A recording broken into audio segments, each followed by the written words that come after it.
నాకు ఇవ్వబడిన సమయం చాలా తక్కువగా ఉంది, దయచేసి ఈ విషయాన్ని గమనించాలని మనం చేస్తూ అయిన తర్వాత నాకు చిన్న సిగ్నల్ వాడు భాష రైట్. ఓకే, ఏది ఏమైనా ఎందుకంటే ఫోన్ వెనకాల ఉంది. పరిశుద్ధ గ్రంథములో నుండి దేవుడు మనకి ఇచ్చిన బిడ్డలను ఏ విధంగా ఆశీర్వదిస్తాడు అనే విషయాన్ని మనం ఆలోచిస్తే,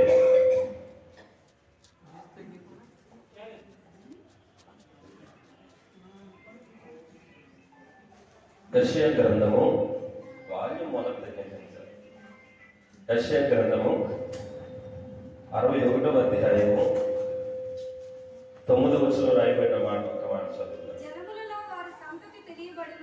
జనములలో వారి సంతతి తెలియబడును, జనముల మధ్యను వారి సంతానము ప్రసిద్ధి నొందును.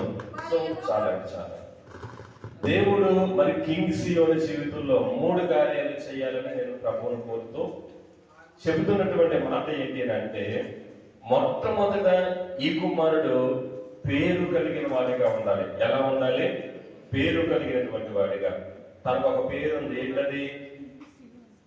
కింగ్ సియోన్. సియోను అనేటువంటి మాటకు అర్థం ఏంటంటే ఉన్నతమైనది అని అర్థం. ఏంటది? ఉన్నతమైనది. సియోను